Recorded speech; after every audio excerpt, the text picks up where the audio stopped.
So we went out to see Linda Timms. Her company is called Blue Barn Quilt Company, and she's out in the Stony Plain area near Keep Hills, Alberta. And what a beautiful driveway. Yes, she lives on a gorgeous property, and it was the best day to go. It was sunny and warm and lovely. Yeah. But I think even in the wintertime, it's a cozy place to visit. Wouldn't it be cozy? Yeah. She was so welcoming. Well, hi, Linda. Hi. So beautiful. Thank you. I love the gate. Oh, thanks. That's so impressive. Well, welcome. So, Linda, we met you at Quilt Canada. Yes. Cynthia and I are knitters. We've had this knitting shop for about 25 years. But, I think we all have this love of textile. Would you say, whether you're Absolutely. a quilter or a knitter or a weaver or a spinner Yep. or whatever, right? When you get fiber and next to fiber, there's just some sort of little passion that goes off inside me. Yeah, me too. Is that the same for you? Absolutely. I was telling Cynthia that my Oma and aunt had a wool shop when I was a kid, so it would have been a while ago. Yeah. And I remember going there as a kid and loving it and touching all the yarns and seeing the books and seeing everything that was being made, and I loved that. And my aunt really created a place where creativity really was welcomed and accepted and encouraged. And I think that had a huge impact on me and my life and creating things, So quilting and knitting and crocheting, it's all kind of the same, just different textiles or fibers that we're using to create, because we're all created to create. Yes. Yeah. So tell us a little bit about how you got here, because we know you have this just amazing, beautiful property. You have this incredible building that is filled to the rafters. I can see. Give us a little sense about how you got here, and then maybe you can give us a tour. Sure. So I started quilting probably about 27 or 28 years ago when I was pregnant with my fourth daughter. And I wanted to make her a quilt, and I was only going to make one quilt. Right. So I wanted her to have something that that she couldn't complain that there was nothing, no pictures of the last child or whatever.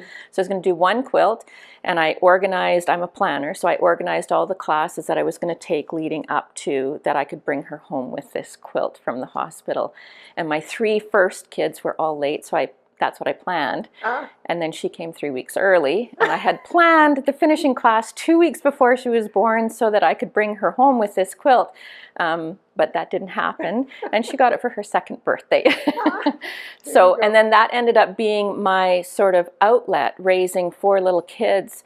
My husband was really wonderful about encouraging me to have time to be creative away from the family. So I did a lot of classes through Earthly Goods, which was an amazing quilt shop in town that had a wonderful education program. And I just caught the bug. And so I've been quilting ever since. I'm a homeschool mom, so I homeschooled all 4 of my kids from K to 12. And then they all moved out rather quickly because they're all close together in age. And I was rather depressed, actually, and I think my husband wanted to do something to keep me here because I was so unhappy and felt, I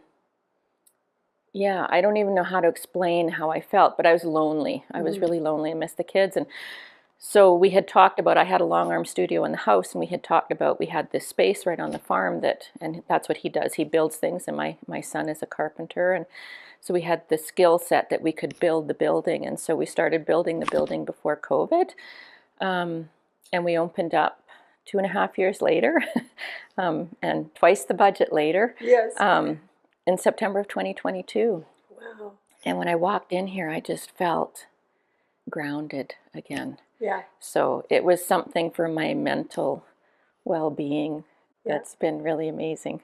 Did it work? How's it going? And is this bringing you the joy that you were looking for? Yeah, for the most part, yeah. I mean, it's a lot of work, right? And a lot of behind the scenes admin and computer and website. That's the learning curve for me, is all the technology part of it. I was always okay with computers and things, but to build a website and to do all of that stuff takes a lot. Yes. Cynthia and I had a local bricks and mortar and an online store for about the last 10 years, would you say? And really, I think it's like having two businesses. Yeah. It's very different, but it's the same, right? Yeah. So, yeah, and then through COVID, never intended to. So all this stuff sort of happens, right? Never intended to, but I was part of a couple local guilds, and through COVID, everybody had to start doing things differently, right? And some people didn't want to do things differently, and so I felt a need for the guild and the education part of it. So we started a guild through the shop. And we have guild members all across Canada now, and we bring in speakers and lecturers and teachers virtually and into the classroom, so we can gather together locally, but we can bring people in from the UK or from Africa or from Australia or from the States or Brazil. So we're bringing in all these people, and it's that community of bringing people together. And through COVID, we all learned how to do all of that Zoom and everything, so we're more comfortable with it now. So we've just expanded for all of our classes and stuff to be available local, but also be available on Zoom, so that if you wake up and you're not feeling well, you can still do the class in your pajamas with your screen off if you want to, but you can still participate, right? Or if you live in rural Manitoba and you're looking after your aging parents, you can still do the class because it's available online, live at the same time. So you're really creating and keeping a community together. That's what we're hoping. Yeah, that's really, it's about the community part. So come on upstairs.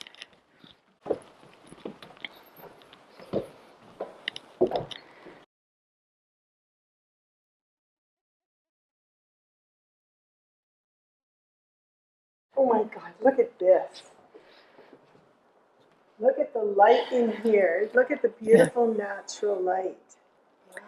Yeah, we had two specifications when we were building. Okay. One was light. It needed to be bright and light. So this is the brightest white that the painters could find. And they questioned whether or not I really wanted it that bright white. Yes. But I love the bright white with the wood. Yes. It's really wonderful. And power. We needed good power so that when we had a bunch of sewing machines and irons plugged in, that it wasn't going to be an issue with the power. And lots of outlets. Yeah. So you probably have your own breaker for this. We do, yeah, and it's wired well to accommodate all of that as well. So. Wow.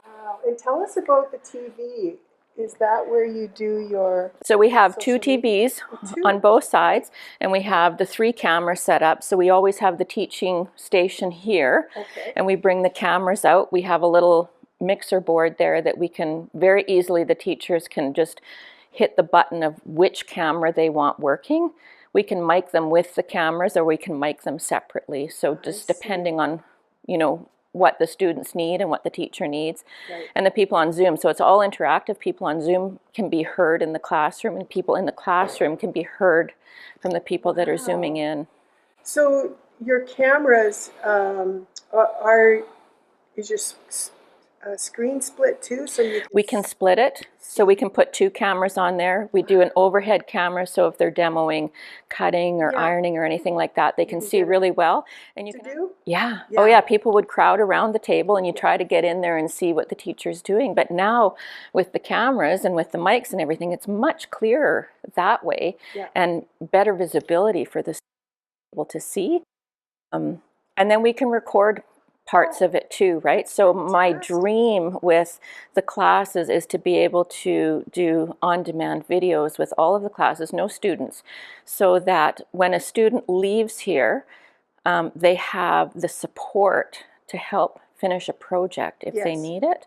And that came about from my own needs, going to learn with somebody in New York, and came away with a great project in the works, but then I was afraid to tackle it on my own at home once I got home. So I was able to buy her video, on-demand video, and then I can go to whatever part I need in the video and start that up again and finish the project, so that hopefully we don't have those cupboards full of unfinished projects or works in progress, that we can actually finish them.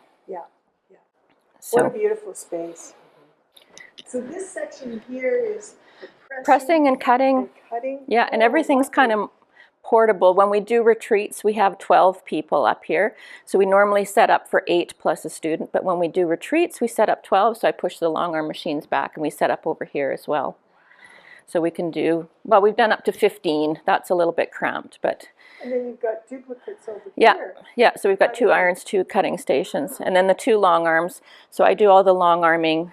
So when people have a quilt top finished and they want to make it into a quilt, it's the 3 layers, the top and the batting and the backing.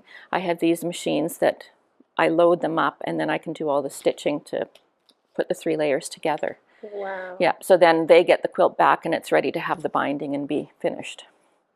Well, I have a quilt loaded. Is this one of yours? Or is No, this is a customer quilt.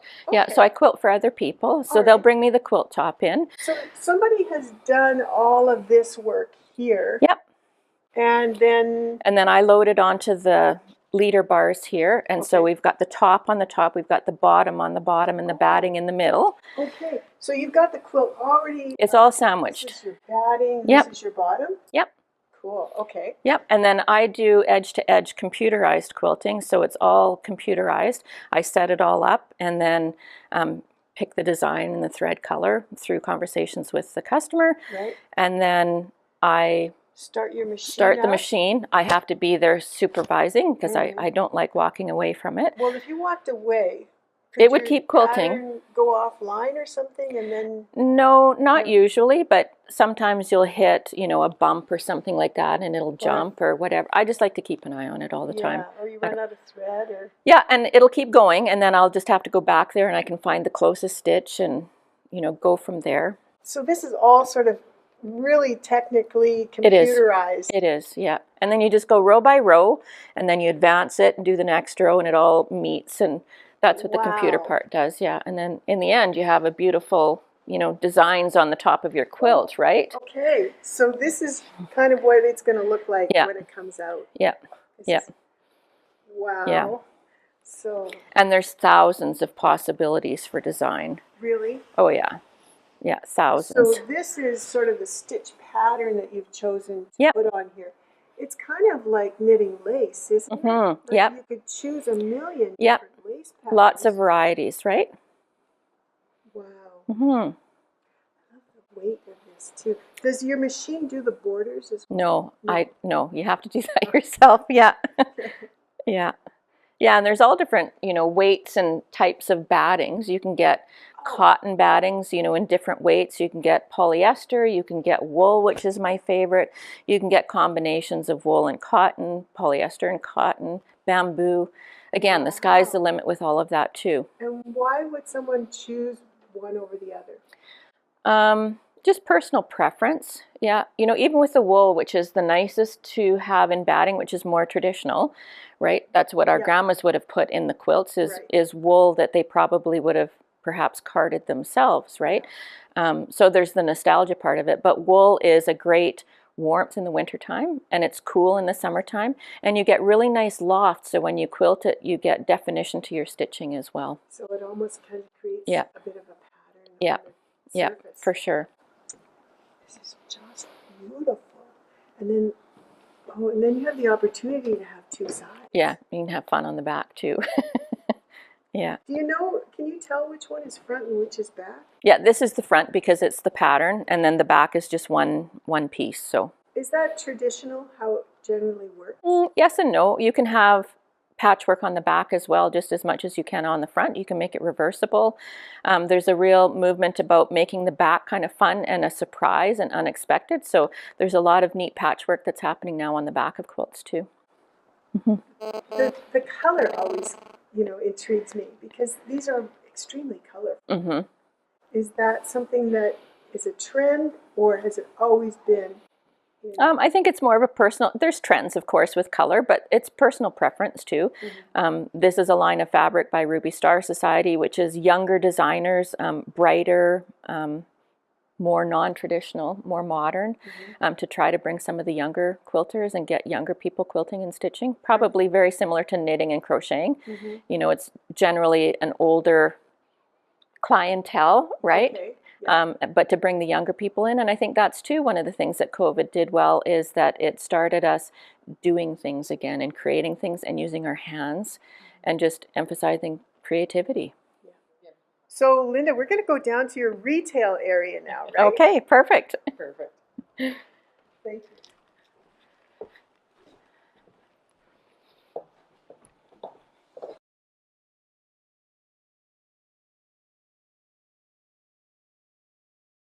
living in a building like this. This is just, there's something about this, you know, it's, be careful coming down. But, you know, look at these pines and this timber. And, wow. Yeah, I love the aesthetic of the wood and the white. Yes. Yeah. Yeah. We actually built this so that if we retire someday, we can turn this into our house. Sure. So, but who knows if we'll ever retire. Well, you know, we were talking about, you know, having fun. And I think that's why we were in business for so long. Yeah. I think, you know, Cynthia and I probably wanted to retire before this. Yeah. But, God, we were having a lot of fun, too. Yeah. And it's the people. You know, it was that unexpected part of it that I hadn't thought or planned about was all the people. Right. You know, the community that you get to be privileged to be part of. Yeah. Yeah. It's like you're hanging out with friends. Yeah. And at the same time, they're feeding your creativeness. Oh, absolutely. Because you're seeing what they're doing. Yeah. Which just sparks.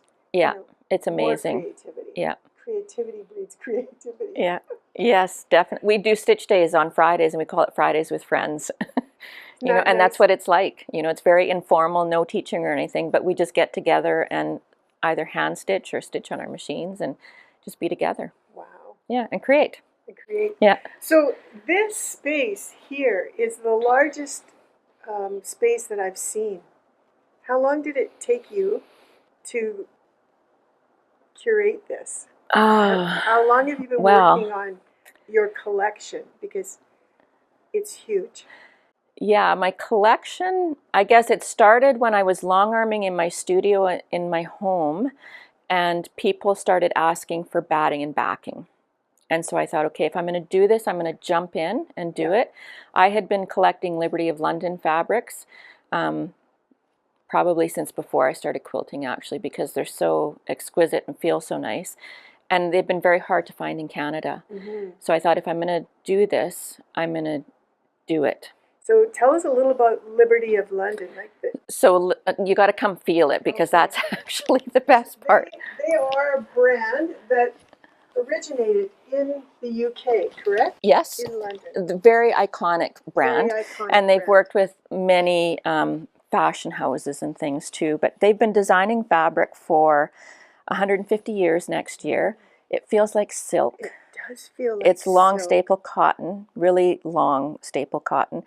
And they've been archiving all their patterns, and they're still producing patterns today that are over 100 years old.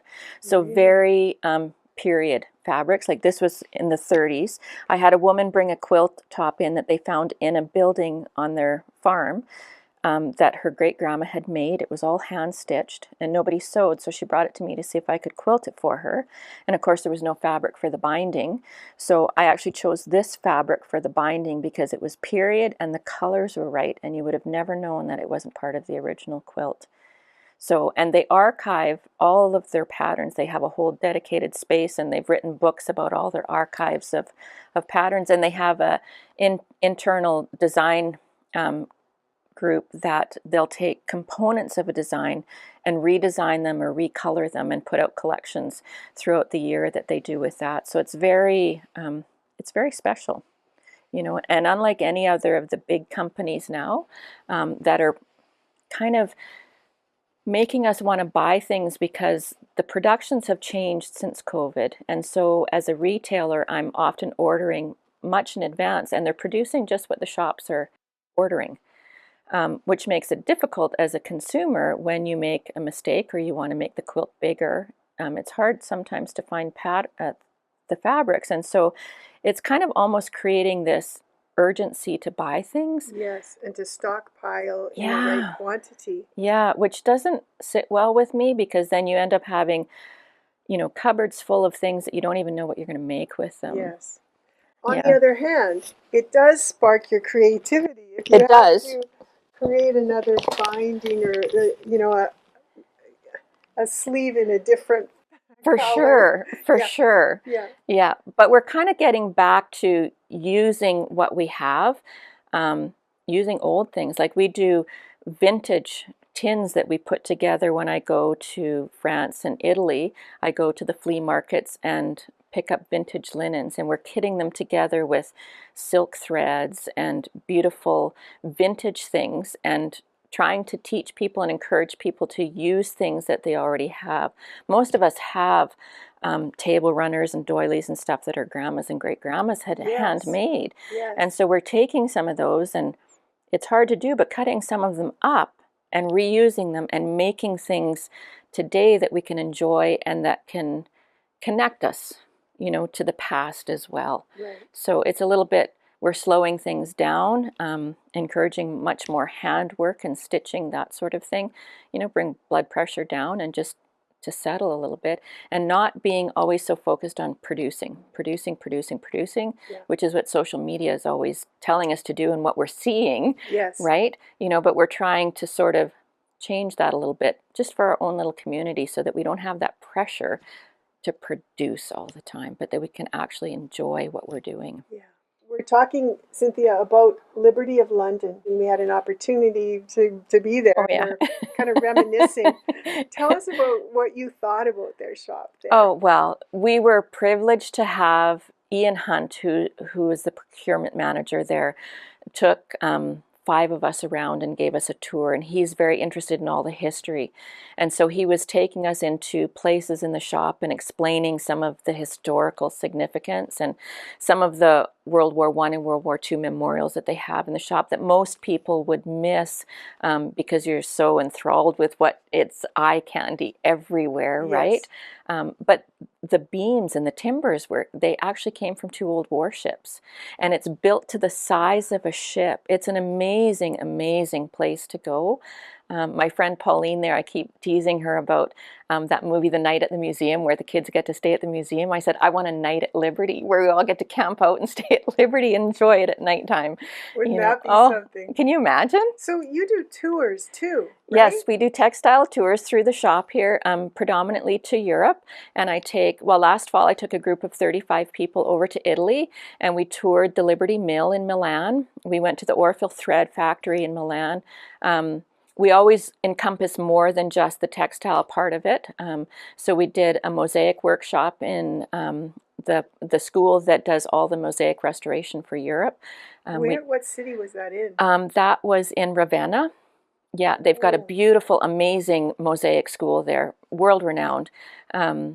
Cooking classes, we did wine tasting classes, we did olive oil experiences. How many months were you there? Oh, we were there for 2 weeks, but we've traveled extensively there. Being homeschool family, we could go off season, and I really wanted to have my kids see and experience some of the art and the history rather than just reading it in books. So it's been a love of our whole families for forever, since our kids were little. So yeah, we're very blessed that we could do that.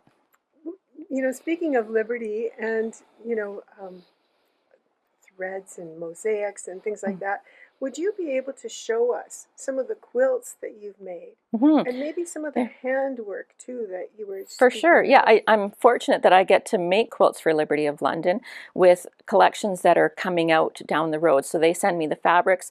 We have a discussion about what we want the quilt to be.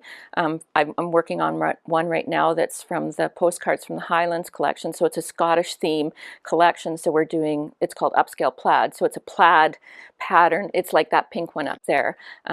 So just to kind of do the tartan with the Highlands Wow. Yeah, so I'm very fortunate to do that. So Great. these Show two, us. yeah, these two on the wall here are with their Heirloom 3 collection, and I just got them back from London just before Quilt Canada, so we could have them in the booth.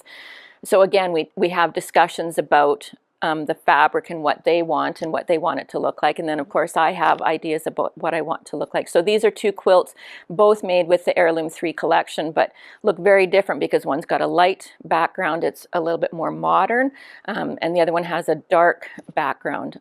I like to make the Liberty look a little bit more modern because it's a very traditional fabric, and most people have this conception about, you know, their grandmas made them dresses, so they're little tiny florals and things like that. But when we can do A graphic piece Yeah. like this. Yeah, Yes. yeah, and then I can see what you're trying to do. yeah, and then I always finish them off with hand stitching on the binding, and I love to see the stitches on the front of the quilt. So I try to do most of my quilts that way now, which is kind of like the slow finish. Yes. So I enjoy that part of So it. it's combining the two loves of quilting and sewing and the long arm and the speed of that, Yeah. along with the very slow and thoughtful process of stitching stitch by stitch. Yeah, and again, not producing a ton of stuff, but enjoying what we are producing. Yeah, I have a quilt that I'm working on right now that's it's called Washed and Worn, so it's all curated fabrics. Actually, a gal in the UK, I source it from her, and she goes to yard sales and boot sales and then cleans the fabric, hangs it out in the sunshine to bleach it, and then she rolls it up, cuts it up for me, and I sell these rolls of it. But I thought I'm going to make a quilt, and it's all hand quilted, and I thought it's going to take me my lifetime to quilt because they're ½ inch apart and it's 60 by 90 inches. But I want to enjoy it, so I put it up on the long arm and I basted the rows together, so it's the 3 layers, so technically it's a quilt. And then I thought, I'm going to bind it, so I put the binding on, hand stitch the binding on. Now I can use the quilt because it's a quilt, but now I can hand stitch it as I have time, and I can enjoy it and I can use it in the process. I don't have to wait till it's done. You know, so trying to take the quilt police out of everything. We have those everywhere, right? There's knit police and crochet police, I'm sure, that tell you the way that it should be done or has to be done. And I'm a little bit of a rebel, and so I don't want to always follow the rules. We're trying to really break that theory, that thought process, because that is sort of an old thing where we had one way to do things. But as we get people into our love, whether that be knitting or crochet, people have different ways of doing things. And Cynthia and I were always encouraging to, it can be done another way. Absolutely. And there might be a way that it's even done better. Yes. Right? Or it's like using the needles to hand stitch. I might like one and you might like a different one, but let's use the one that we like and that feels good. There's no right one? No, there's no right one. No. Did you hear that, everybody? There's no right one. And there's no rules. Yeah, break the rules. Yeah. So these are the little rolls. And this is a self-published book that Kim has published. Kim Porter. So she's out of the UK. Kim Porter Fabrics, I think, on Instagram. And it's a lovely book. She talks a lot about her process with how she does the fabrics. And again, reusing old things. You know, there's the shirts drying on the lines. So yeah, and then she cuts them up and, sells them in the rolls. And I get them from her. She does lots of Liberty as well. Beautiful. Yeah, they're really lovely. And then you can throw in, old shirts from your husband or grandpa or whatever. My girlfriend just made a baby quilt for her new grandson and took some of her husband's shirts and cut them up and included them in the quilt as well. So what a wonderful idea. And so this booklet could give you lots of inspiration and ideas too, right? Yep. Along with the fabric. Wow. Yeah. Okay. So again, more slow stitching. Yeah. You were going to show us some ideas about slow projects. Yeah, so we kit up a whole bunch of things. We're trying to encourage people to look at their stashes a little bit differently and to encourage them to do some slow stitching. So we do, so this is just a regular width of fabric cut, so it's 42 inches wide. It's a tilde fabric. And then what we've done is my sister has taken and stitched some of the floral, like if you run your hand across, you can feel the stitching. I can feel these little so little French knots. Yeah. So has she said sort of like made a daisy over top of a daisy? Exactly. Exactly. Yeah, and again, it's a process that you can add as much or as little. So my sister started doing the stitching with just the top and the batting. I was going away on a holiday, so I wanted to get the quilting done. So I took it and did the hand quilting and the binding.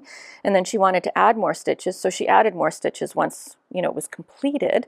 So you can throw it on your table and use it, but then you can decide, I want to do some more stitching on it and pull it off and add some more stitching and finish it whenever or never finish it, but you can enjoy it in the process. Look at Look at all these Yeah. beautiful. This is kind of like a great way to experiment with embroidery too, Mhm. like samplers, Yeah, right? I've been absolutely. looking through my stitch dictionaries and Mhm. thinking, oh, how could I use that? And there's so much now on YouTube, that you can. We have beautiful samplers of seduction from Rebecca Devaney, who's an Irish haute couture embroideress. She does some of our textile tours over in Paris for us. But you can find all kinds of YouTube videos. Like she does a class with her box that we have, but you can YouTube and find out all that, how to do a running stitch, how to do a French knot, how to do a bullion knot. Like all of that is available to us now, so I think that's the only blessing probably that came out of COVID is it's made us more aware and it's made all of that more available to us now. This is beautiful on the back side too, isn't it? So you've got another just plain Yep, piece just of plain fabric. with your beautiful border. Mm-hmm. Yeah, so we're just, trying to teach people to look at their stashes a little bit differently. We all have beautiful fabrics in those cupboards that are full now of fabric that we've purchased. You don't need a big piece. Like Liberty is a little bit more expensive, but you don't need to do a whole quilt with it. Right, if you wanted to do placemats, Oh, example. absolutely. Table runners. So yeah. tell us, is there a way for our knitters and our crocheters to maybe use up some of their yarn? Oh, absolutely. What would Absolutely. you suggest for that? Well, these are 5 weight and 8 weight, so pearl cottons or Valdani. I just pulled these out of my stash. Some of the old cottons that I had in my sewing box from my grandma that I got. So translation for you guys out there who are knitters and crocheters, we're talking lace or fingering weight yarns. Crochet cottons.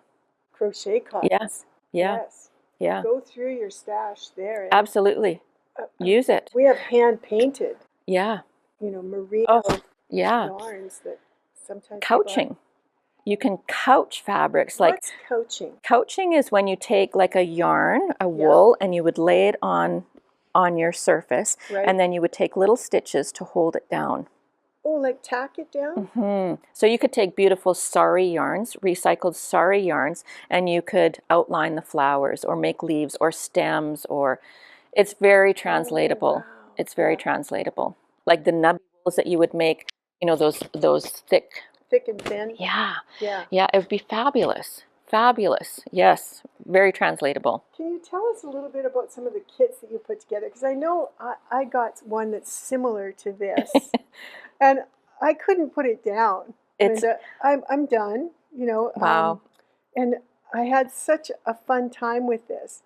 I think this is something that our people that follow us would love to do. This for me, this was a great way to start to learn how to do a little bit of embroidery. And it's forgiving because there's not perfection in it, right? All the knots are still, like, I love to see the knots and stuff on the back. Don't hide them. Really? That can be part of the art, right? For sure. Yeah, Tell for us sure. a little bit about this. What is this? So this is a quandie, and this is a corner. I'm not exactly sure of the history of it, but there is history. Some of them have these little tassels in all 4 of the corners. My sister made this one, and she didn't want to put it on all 4, so she put it on one. It always finishes with a beautiful fabric in the middle, and of course she stitched on it, which is different. Very different. This lovely. gives me a great idea because I have a picture in the middle too, but I didn't think about stitching on top. Oh, for sure. Then you could take some of the beautiful yarns and couch and do, oh my gosh, it's endless. This is beautiful. So we put little kits together that has, all of the fabrics and the needles, little pieces of lace and things together so that you can take it home. It's got the thread in it, so you can take it home and you can start. It's got everything. Yeah. Are these available on your website? They will be. They aren't currently yet because I haven't got them loaded. Okay. Stay tuned, everybody, because you absolutely need one of these. This was the best thing. This got me through hockey season, which had so many ups and downs. It was such a nail biter. So this is my my Oiler hockey that's project. fun. That's fun. So I had been looking for pews. For a good couple years. I wanted actually my husband to take 2 of the pews and put them together for a banquet in our eating area. Turns out he didn't want to do that.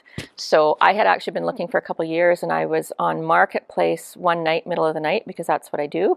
And somebody had just posted, I think there was like 15 or 20 pews from a church down in Calgary. I messaged him right away, middle of the night, and I said, save me 2. And I took the truck the next day, drove down there, put them in the back of the truck, and we actually built that wall up there to fit that pew. So, and we could do that, but yeah, and they make beautiful fabric displays. Oh, do they ever? Yeah. What a great story. You know, when I had the shop, I used to go in on days off, and because the color would so pick me up. Yeah. Do you find that? Oh, is that true absolutely. For you too? I can come out here at nighttime and not even work on anything or create anything, but just look at the colors and touch some of the fabrics and just be inspired and think, the threads, look at how beautiful the threads look, and just kind of be inspired. And yeah, it brings your mood up and picks you up. Well,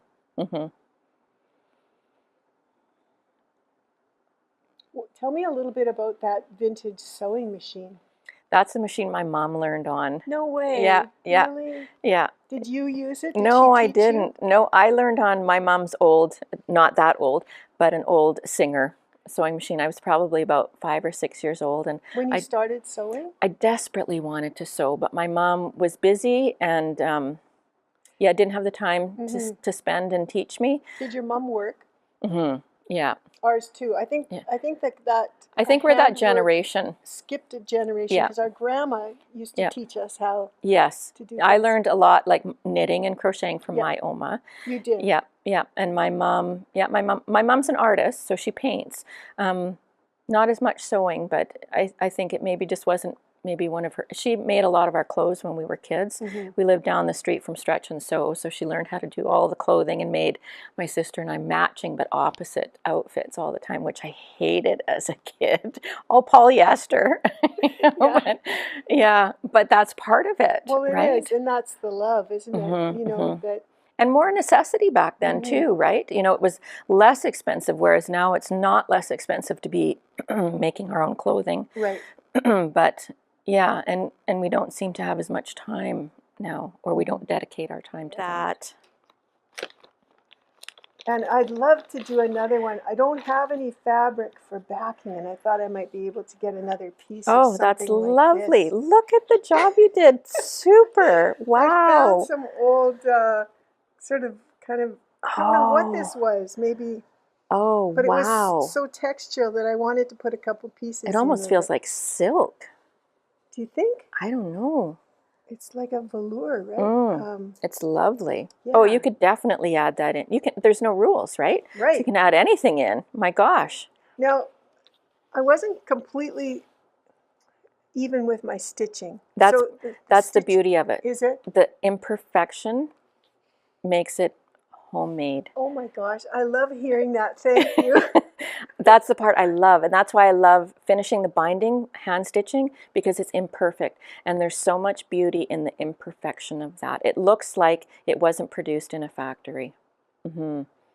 That is totally the beauty of it. I love this. You did a fabulous job. Thank you. My gosh. And I think it's, I think there's so much more that could still be done, right? There is, or you could around. use it the way that it is too, and enjoy it right now. Yeah, but you could definitely do some embellishing on the flowers there.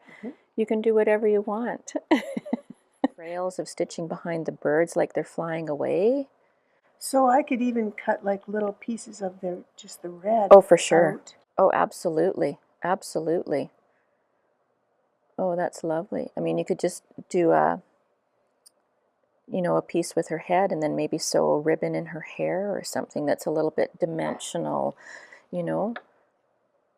or even this middle part, the tie around her kimono there, you could embellish that part of it. Or the underneath of the umbrella. There's lots you can do with it. The lace on her shawl here. Gosh, you could stitch all that in. There's lots you can do. Yeah, and don't be afraid to put different textures of fabrics together, you know, like this one together Yeah. with other things. I often put different substrates in quilts that I'm working on. So I'll do a linen with a cotton with a lawn. I'll throw some linen metallics in because it catches the light a little bit different. They'll feel different when you run your hand across, kind of like that table runner. When you run your hand across, you feel the stitching on it. Yeah. You know, so it's those little unexpected nuances, I think, sometimes that make it a really special treat. But trust your instinct and your gut to what feels good to you and go with that. Don't always be looking for affirmation that it's right. If it feels right to you, Right. that's all you need. Yeah. You don't need anybody else's permission or affirmation for anything. I was going big on that when I was working on this one. Yeah, no. I like the surprise of what it's going to look like. And again, I don't follow the rules, so I often deviate as I'm creating, and something might, at that moment, feel like it goes better than what I had originally planned. So I try not to over plan it and try to just intuitively go with what I feel, you know, might work. So for those of you who don't like swatching, you've heard it here.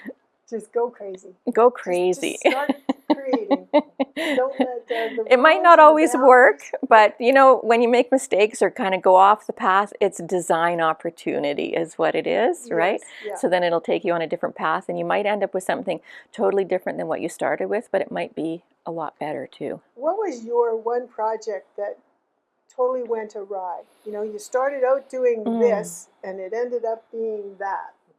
Yeah, you know, I guess I don't think of them as awry because I do think of it as an opportunity. So it might be different than what I started with, but I always end up in the end rather happy with what it is. And that just seems to be okay for me. Yeah. And I don't have to do it for anybody else. So, yeah. Have you ever, though, started out making a quilt and found that it wanted to be a pillow? Or Oh, for sure. And I have some of those in my closet, you know, that works in progress. But I'm at the point now, too, where I'm going to go through that cupboard and it's like a book that you start reading and you don't enjoy. It's okay to put that book away and get rid of it. Give it away or throw it away. You don't have to finish it. And I'm going to do that with some of my projects that I started in classes, perhaps, or that didn't end up being what I wanted them to be, or I didn't like the technique. I'm just going to get rid of them. I'll see if anybody else wants them, that they can finish them off, and it might be a treat for somebody else and they might love it. Yes. But I'm going to get rid of that. I'm trying to get rid of the clutter and the baggage of all that and how that weighs on you too. Because I just want to be creating things that I love to create and using things that feel good, you know, like the lawn, the silk threads. Yeah, sometimes the finer things, but when you're using your hands to create, it needs to feel good too. We're big about that too, aren't Yeah. we? You know, it's hard not to be a yarn snob. Oh, absolutely. But there's something about a beautiful wool, Yeah. a rustic wool, Yeah. a soft cashmere. Oh my running gosh. through your hands. Like, Yeah. An alpaca wool. mm. Right? Yeah. All right, now I'm getting hungry. Oh, here we go. On our way home, Barb. Yes, what a wonderful visit. I didn't want to leave. I think we should come back and take a retreat from Linda. What do you think? That would be so nice. She's got such a beautiful classroom. Yeah, that would be excellent. All right. See you later, Blue Barn Quilt Company. Thanks, Linda. What a beautiful tour and great property you have. We'll be back.